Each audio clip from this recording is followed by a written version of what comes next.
Hi guys! Welcome back to our channel. In today's video, we'll teach you what is the importance of physical education and exercises.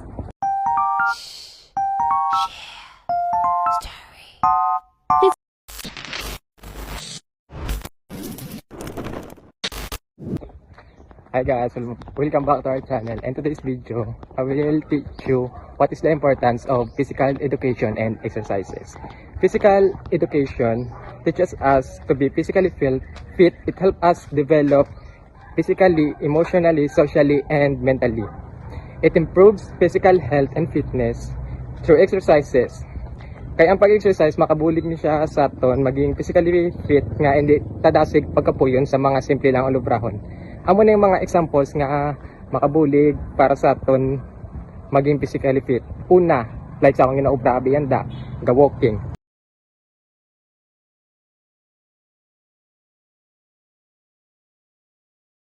It can build endurance, strengthen legs, and core.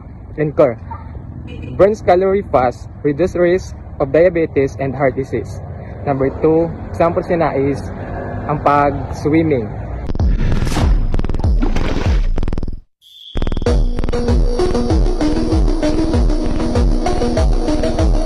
Pag-swimming, makabulik sa full body workout, zero strain or joints. It builds sa atong stamina, improves breathing and lung capacity. Pangatlo, cycling.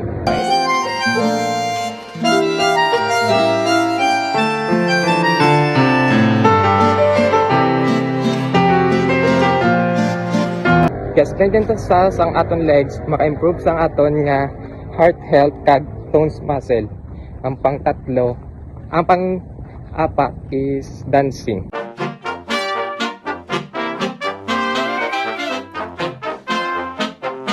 Maka-improve sa aton sang coordination, balance, stamina, fun, reduce stress, and keeps you active sa mga bagay-bagay. About how physical education activities promote health and wellness. Sometimes people thinking about PE just about playing games or running.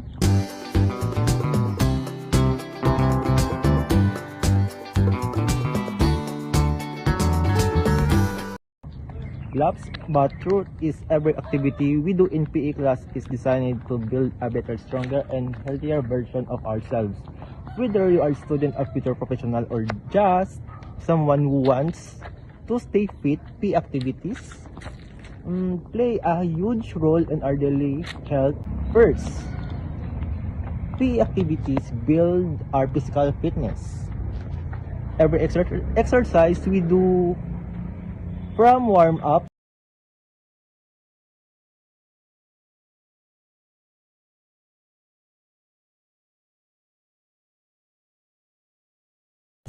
stretching,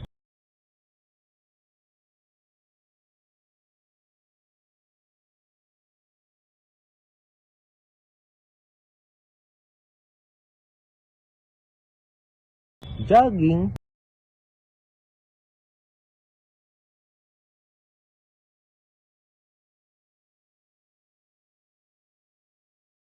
to playing sports like badminton,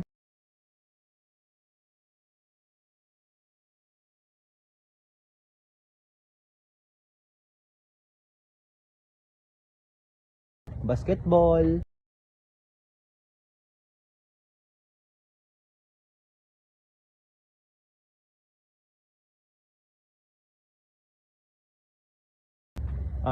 soccer,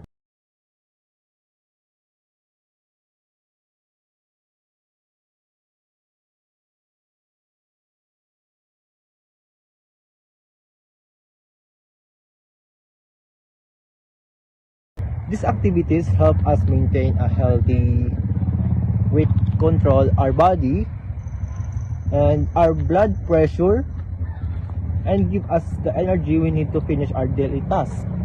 A strong body is the foundation of good health. It's all about the activities. That's all. Thank you. Hi guys, una yanda, iyambal ko sa inyo ang benefits ng pagkaon sang mayaman sa protina nagapatibay isang kalamnan kag kayo sang mga damage nga part sa aton lawas kag gapadasig sa aton digestion. Number 2, mga gulay kag prutas nga pambato sa mga sakit gapadasig sa pagpaayo sa lawas.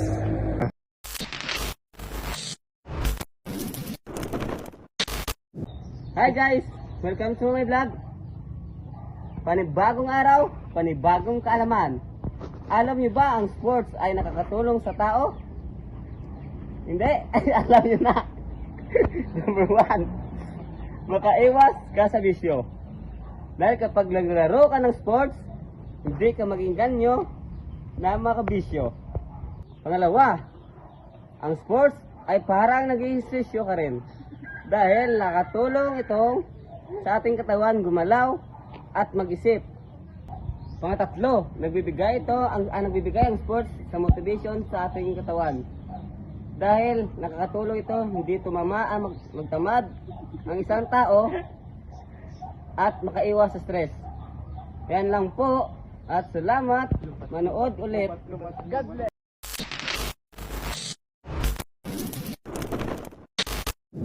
Hey everyone, if you're watching this video, I know there's a part of you that thinking going to the gym or running like really worth it or not. I used to ask the same thing. Like, the most of the days I'm spending sitting around feeling tired, sluggish, and unmotivated. Like, I had so much energy inside me but nowhere to put it. So then, I decided to start running and going to the gym. Today, I want to share with you why you should start do like running or going to the gym. First, running.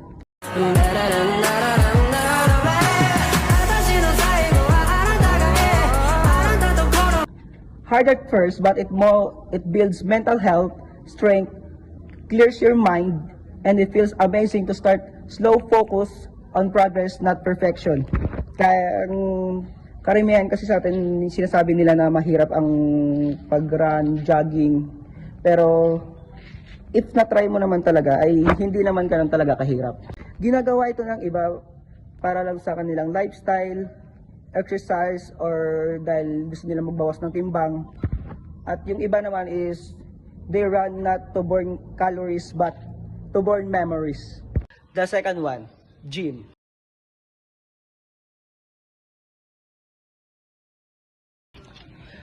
When you're going to the gym, don't feel intimidated.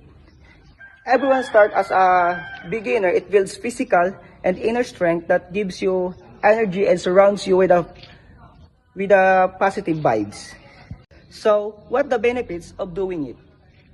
You can get a more energy, better mood, deeper sleep, and higher confidence.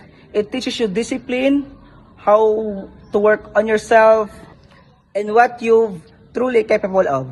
So before this end, I want to give you some message like there's no perfect time. Start running even with the simple steps. Every effort is an investment to yourself and to your future.